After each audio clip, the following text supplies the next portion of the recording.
Okay. To speak to the ethics violation that Ms. Powell and Ms. Davis mentioned, when we received their grievance, we sent it initially to our attorneys to get it vetted, to see what in the grievance was unlawful, if there was anything. And so they checked it, and the only issue with the law was the ethics violation. We do in fact agree that Mr. Dennis did violate the law. What the law says is that if his sister is being offered an extended contract, that he should appoint someone else to make the recommendation. It is not unlawful to provide her with an extended contract, as we were just giving her what every other instructional position in the county had. Anybody that worked at a high school or a middle school, they were on a 12-month contract. And at the time, Ms. Kaler and Ms. Britt at Wetumpka High School were not. They were both 9-month employees. So the whole purpose of extending the contract was so that Ms. Kaler and Ms. Britt were afforded the same opportunities to work at Wetumpka High School and Stanhope Elmore High School, which are our two largest schools in the county, and on the same contract as everyone else who's in that position.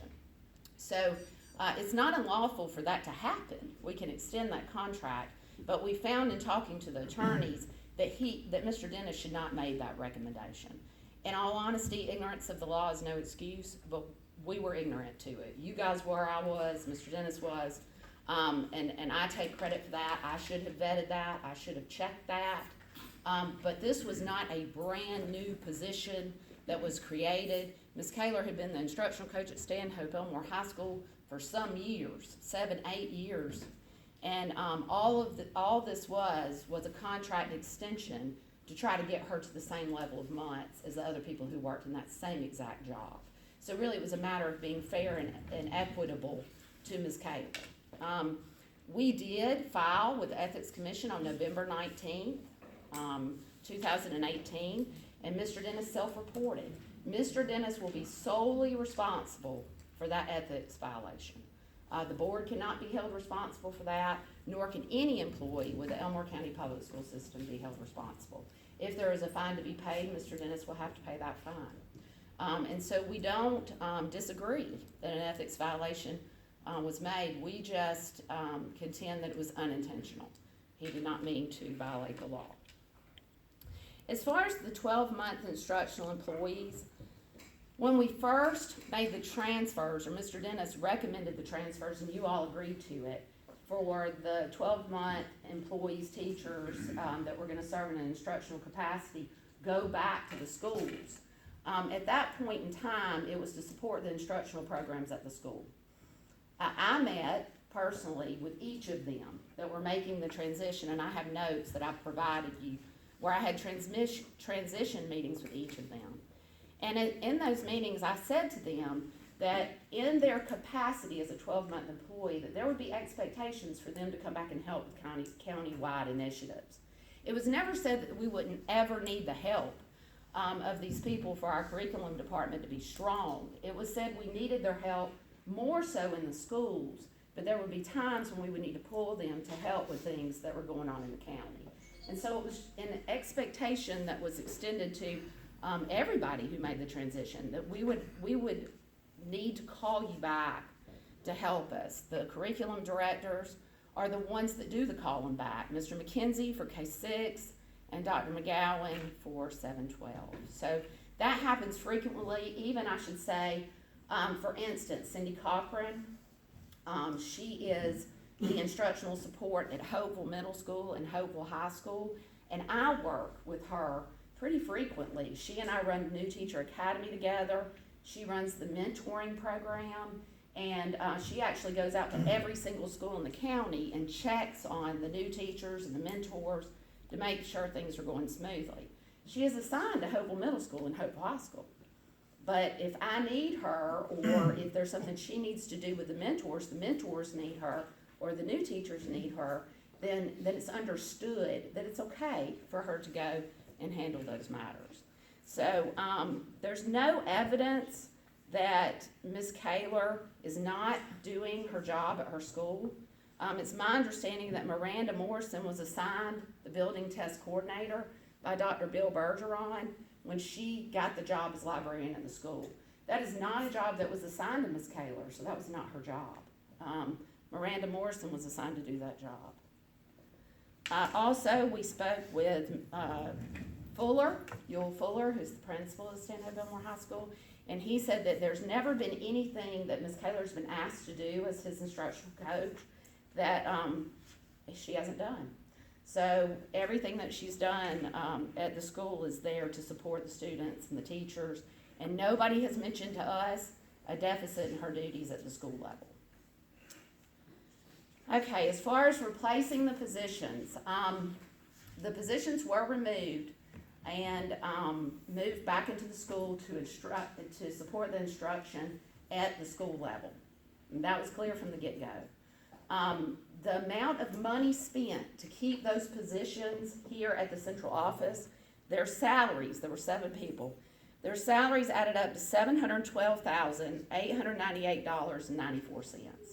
That's how much money was in that curriculum department. When we actually pushed it back out to the schools, all of those resources that we pushed out to the schools, they equate about hiring 12 teachers, average salary teachers, not even brand new teachers. So the idea was to take all these resources that we had sitting here and push them back to the schools so that those funds could serve the children more closely. That was the idea. And for them to say that they were replaced, the only person that has been added to the curriculum office would be a contract with Jeannie Barrett. And she works less than 20 hours a week, and she makes less than $26,000 a year.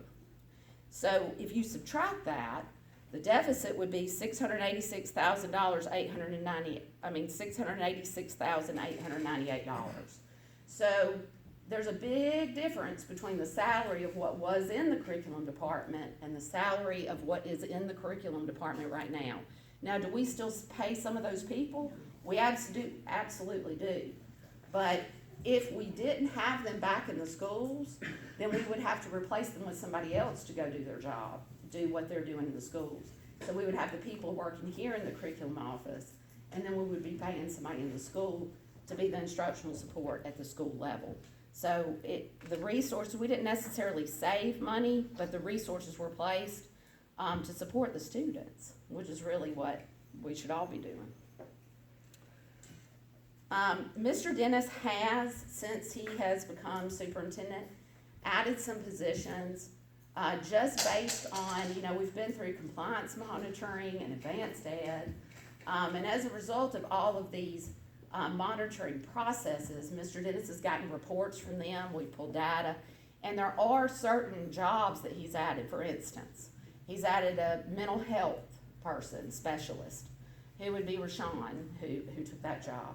And we saw that as a need in Elmore County based on data that we needed to focus on mental health, and so we did add that position. He's added a technology innovation specialist, which Ms. Powell is one of those people.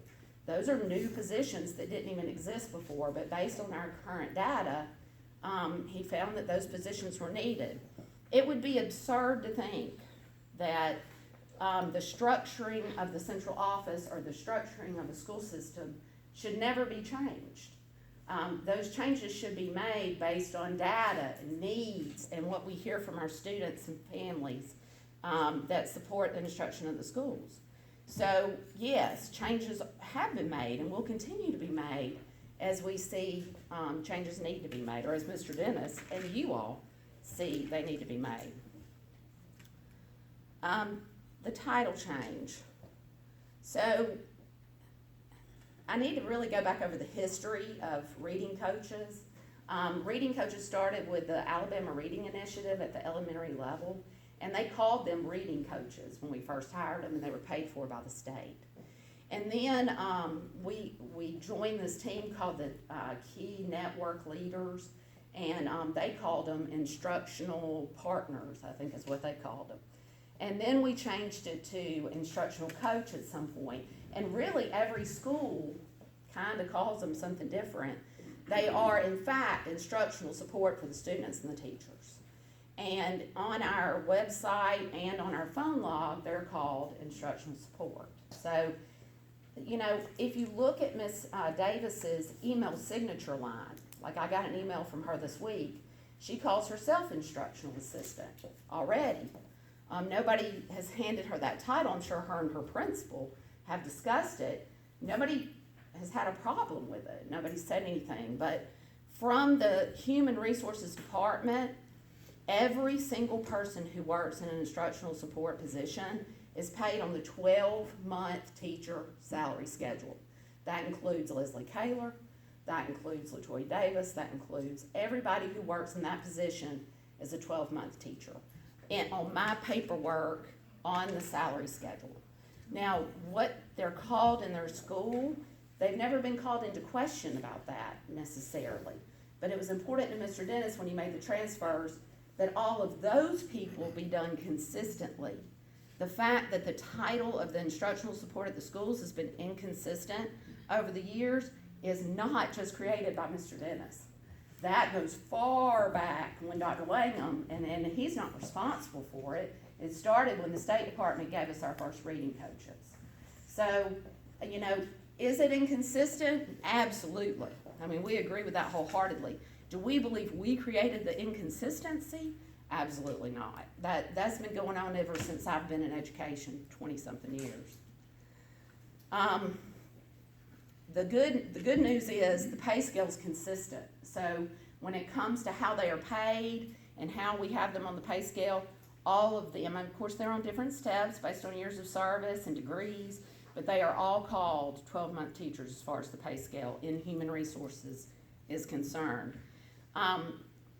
Ms. Davis did ask specifically to be called instructional assistant, and so I did go talk with her because, you know, historically in the past, an instructional assistant has been a 9-month employee. We have instructional assistants that work in the county right now that are 9 months.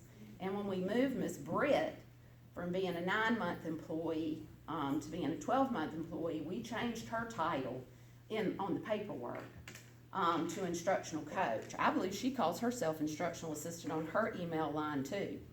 But as far as we were concerned, anybody with the administrative assistant or instructional assistant has normally been a 9-month job.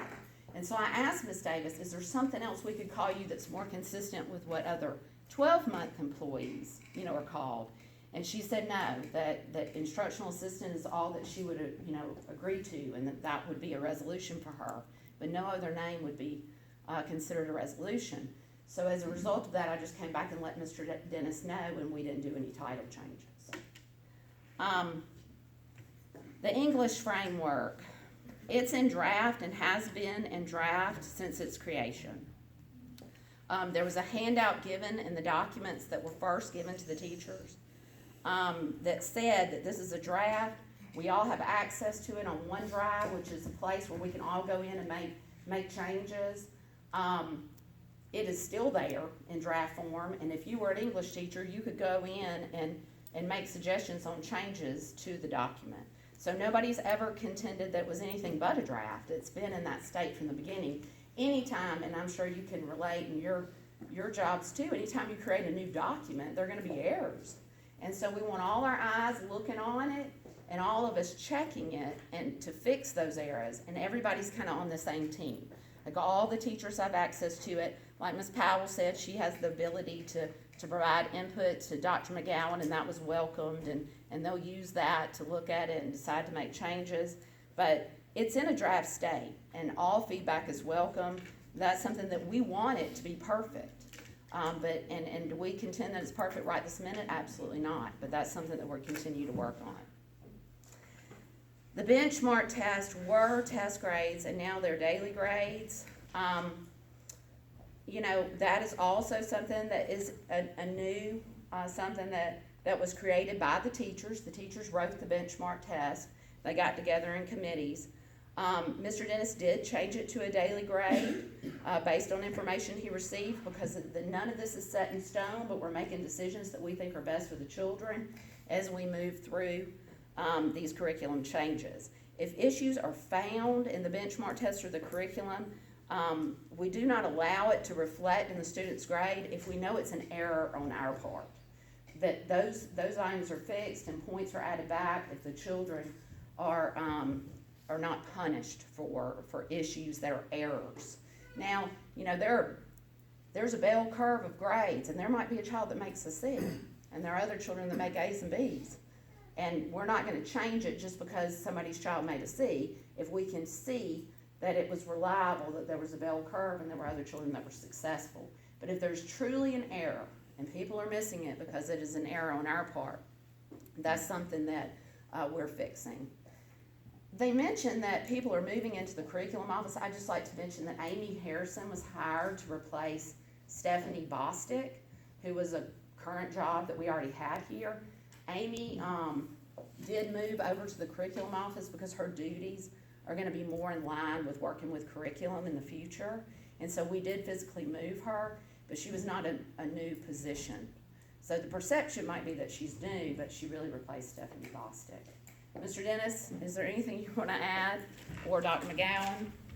I would add clarifying that there will be, just to make you aware, so that if there's potential people that have a concern, I do restructure. I have restructured over the period of time that I've been here. That second semester, there will be continued restructuring. We mentioned Ms. Harrison coming to the central office. She still supervises those same areas that Dr. Bostick supervised, with the exception of the virtual school.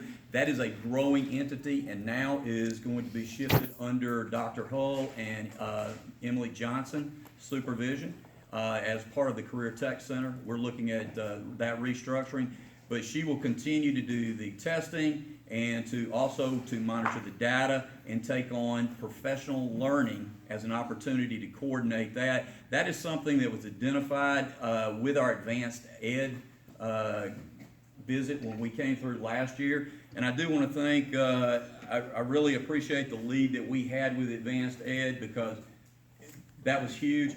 As far as positions, we have worked hard to try to be efficient with our finances, put more personnel back in schools, and that's what we just this past week met with principals to do, is to put those people back in schools. Yeah, Quite frankly, if we're talking about assessments, I've done it for 20 years as an administrator and supervised it. If we're not capable as educators of developing a test for our students, a daily test, or grade, even a 9-week test, I have a concern if we're not capable as educators of looking at the various levels of DOK and building a test that I used in my very first presentation here to show and to help guide our instruction in the classroom. Now, I don't want to put the emphasis, and that's one of the reasons I have changed the grading on that, because I do not want to punish children if we're struggling with a particular test or instruction. But these are daily tests that are being provided, that are built by teachers in the classroom.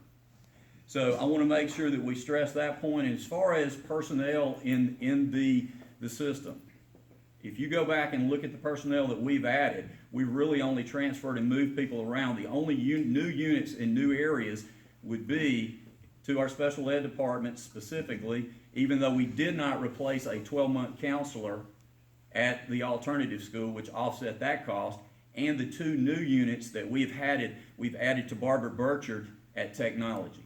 And that's to assist in the area of professional development, and specifically the STEM program that Tracy Wright is leading there, and the EMINS that Ms. Powell is helping and supporting as well. So in any of these issues, and as pointed out, the nepotism law that's on me. I have to accept that responsibility. You as a board and employees are not going to be pursued at any level. That'll be something I answer to, and me only. The area specifically, as it is entitled to titles, we've attempted to do that consistently, so that, and that's the one thing I simply go back to. I'm really not worried about a name. I go back to what's in the pay scale and what we put them in that category, so we're covered legally. I'll be willing to accept any criticism on that front, but that is us being as consistent as we can within that department. Beyond that, I'm free for any questions that you might have of me or the department areas that would be involved here. You have the two administrators supervising Stanhope Elmore. They're both present here tonight, or at least I know one was. I'm not sure if Mr. Full is still here, but those, oh, okay, right over here if necessary. Thank you. Thank you, Mr. Dennis.